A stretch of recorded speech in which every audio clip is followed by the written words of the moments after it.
I've been listening to you for years. I've learned to watch my thoughts, to notice my own actions, and yet I still haven't experienced any deep shift or profound change you often speak of. Why not?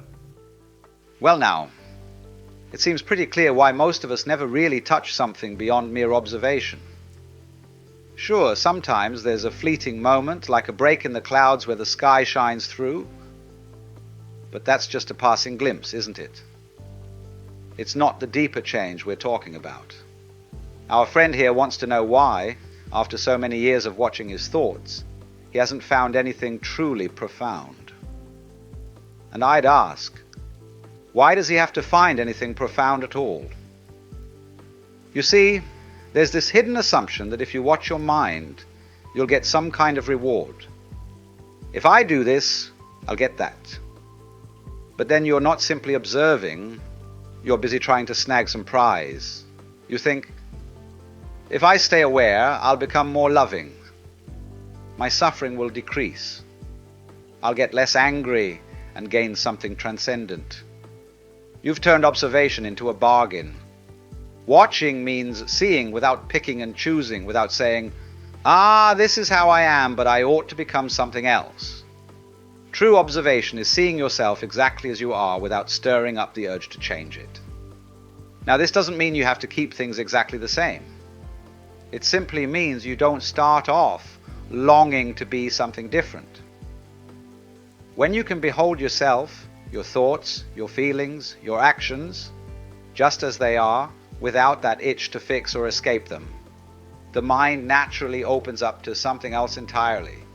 Take violence, for example. Suppose I notice I'm violent, just like most people in the world. Our culture is steeped in violence. Normally, the instant we spot this violence, we say, I must do something about it. I must become non-violent. People have preached that for centuries. If you're violent, you have to become the opposite.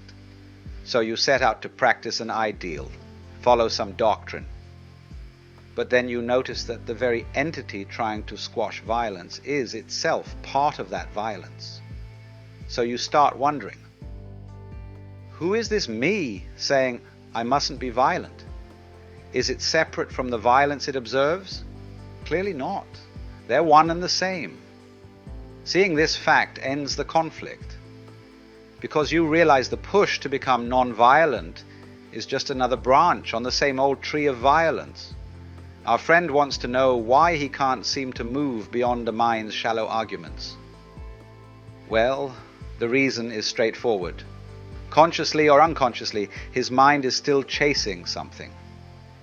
And that chase stirs up aggression, frustration, and dissatisfaction. Only when the mind is truly quiet does it notice something far deeper. Where does thought end and meditation begin? A fine question. Where does thinking stop and meditation begin? Let me suggest something. The act of honestly investigating what thought is, right there, that is meditation. They're not two separate processes where you finish one, then start the other. Follow me on this. If I'm watching how thought moves, I don't need any special instructions on how to meditate. The very act of total attention to thought is meditation. This kind of attention isn't some narrow focus where you block out everything else. That's just another distraction. If you really want to know what thought is, the question itself brings about a natural attentiveness with no push, no strain. Try it now as you listen. Don't worry about how to do it. Just do it. Look at the trees, the sky, the sound of birds, the light on a leaf, the colors in people's clothes, the expressions on their faces, and then turn that same quality of simple noticing inward. See what's happening inside you, your beliefs, fears, hopes, anger, ambitions, without condemnation, justification, or comparison. If you watch this way deeply, the doors of consciousness, both the surface, mind, and the hidden layers, start to open. You don't have to do a thing except watch without wanting to change what you see. When that happens, it's a bit like the tide rolling in. You can't stop it, you can't build a wall against it. It comes in full force. Likewise, if you observe without picking sides, The whole landscape of your consciousness unfolds. You simply follow it, following each emotion, each impulse. It can be tricky the moment you resist or label anything good or bad. This I'll keep, that I'll throw away. So you start from the outside, trees, faces, the sky, and then move inward. Soon you discover that inside and outside aren't separate. Noticing the outer world isn't different from noticing the inner world. It's all the same field of awareness. Then you might see that you're always living in the past, continuously referring to memories, pleasant or painful, cunning or clumsy. That's memory. We're invited to understand memory without either glorifying or suppressing it. On desire, pleasure, and the memory of sexual experience. Sex often raises the question, is it simply the result of thought? Think about it. The pleasure, the delight, that sweet sense of closeness, aren't those fueled by memory? The mind replays past sensations, weaving them into new fantasies, hoping to relive the same thrill. Repeating that memory can become destructive if it's just more and more of the same. Someone might say, but sexuality is a natural physical drive, just like hunger. Is that also destructive? Eating when you're hungry is one thing.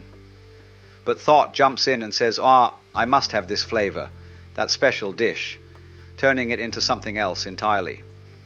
So how do we tell what's simply a physical need, like hunger, and what's mental craving, like greed? Why break them apart? And here's another key question. Why do we treat sex as if it's separate from admiring the grandeur of a mountain or the elegance of a flower? We give so much importance to the one, sex, and not the other.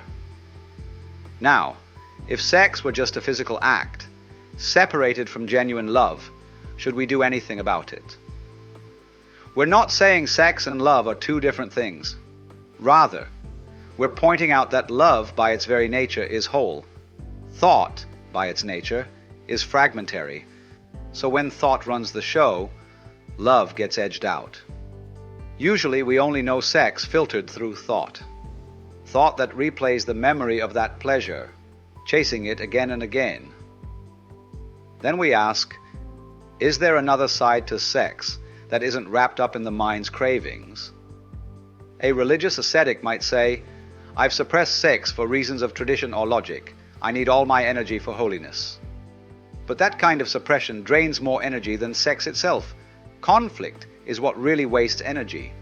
And if you're fighting desire all the time, that's far more exhausting than simply being aware of it. When thought is constantly seeking pleasure, repeating old images, it leaves no space for true love. That's the real question. Is there an expression of sex that isn't bound by thought's momentum?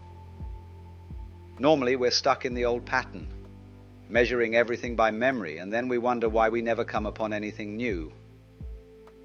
A young man might want life to follow his exact blueprint, but that's why authentic self-understanding is so important.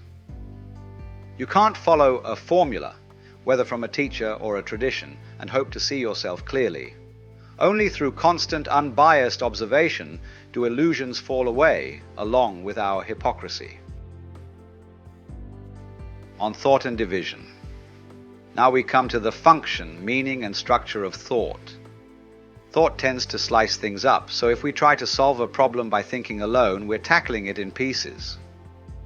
Look at how folks try to fix society. They want a revolution in the outer world, but they ignore the psychological roots that guide us.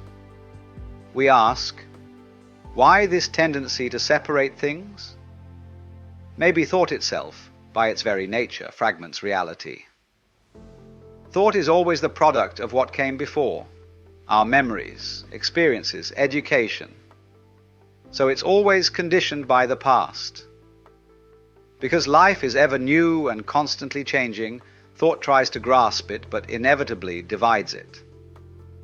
Thought is essential for plenty of practical matters, like going to the moon or building a bridge. We need rational thinking. Yet on the psychological level, when thought steps in, it creates me and not me, or us and them. It says my country, your country, my religion, your religion. So it fragments everything. Society says we must have brotherhood.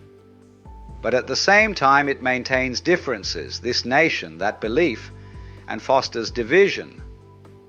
That's the twisty nature of thought trying to unify while it also divides. So the real question is, what sees the big picture beyond thought? Because thought cannot see the whole. It's always based on the past. It can only compare the new with what it already knows. Our real inquiry is whether the mind or the brain can be completely still so that it sees life in its fullness.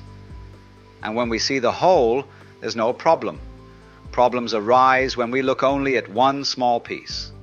As long as there's the I that thought creates, my problems, my achievements, my anxieties, we have division. Then we might say, I will surrender myself to God, or I will become a communist, or whatever. But that's still the I seeking to identify with something larger, which is just another trick of the mind. On fear and thought, now look at fear. We have physical fears, like facing a snake, a tiger, or the threat of pain, and we have psychological fears, which can be more subtle. When confronted with a real physical danger, your body responds naturally. Sweat, heart racing, muscles tense. That's a protective instinct, an intelligent reflex. But is that the same as fear, or is it just the body's wise way of safeguarding itself? Let's say you had a painful illness last year. You dread it happening again, so you start worrying about the future. That worry is the work of thought. You remember the pain, project it into tomorrow, and fear it. That's time-based, thought-based fear. So can the very process that creates fear, the mind spinning stories, come to a stop on its own. You see, if you try to force it to stop, that too is still thought. I must not be afraid is another idea fueling the same conflict. On pleasure and fear as two sides of one coin. We can't talk about fear without talking about pleasure. If tomorrow there's no pleasure at all, you feel anxious. Yesterday you had some fulfilling experience, sexual or otherwise, and you want that delight again. If you don't get it, frustration, anger, anxiety, or guilt might pop up. That's why fear and pleasure are intimately linked. Society is built around pleasure. But if you don't get it tomorrow, anxiety creeps in. So you must understand both sides, fear and pleasure. Notice how thought churns up pleasure. Maybe you saw a gorgeous sunset yesterday. In that moment, there was only pure delight. But then thought stepped in and said, let's have that same feeling tomorrow. It's the same with any gratifying moment, an achievement, a tender moment with someone you love, a job well done. Thought seizes it, replays it, craves it again. Some religious traditions tell you to squash pleasure, particularly sexual pleasure, saying God demands you come to Him stripped of all worldly delights.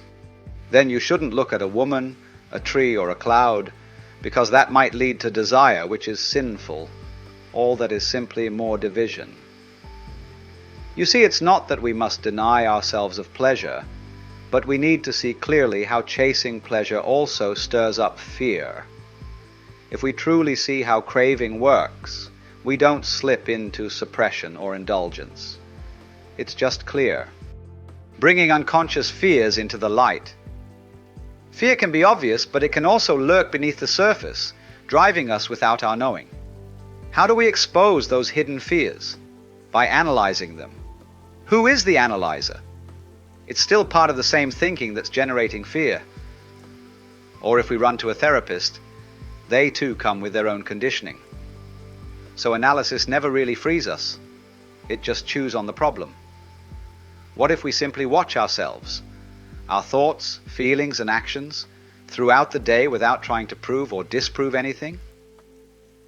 Then at night, dreams settle down because you've been awake to yourself all day. You're not storing unresolved conflicts for your sleeping hours. If you're truly observant by day, you might not dream at all. The mind quiets down. It's not constantly hashing and rehashing. So the key is to observe, to watch, to be aware. Not in order to fix yourself or gather a nice moral trophy, but to see what is actually going on without condemnation or justification. In that seeing, things naturally shift. That's the real miracle.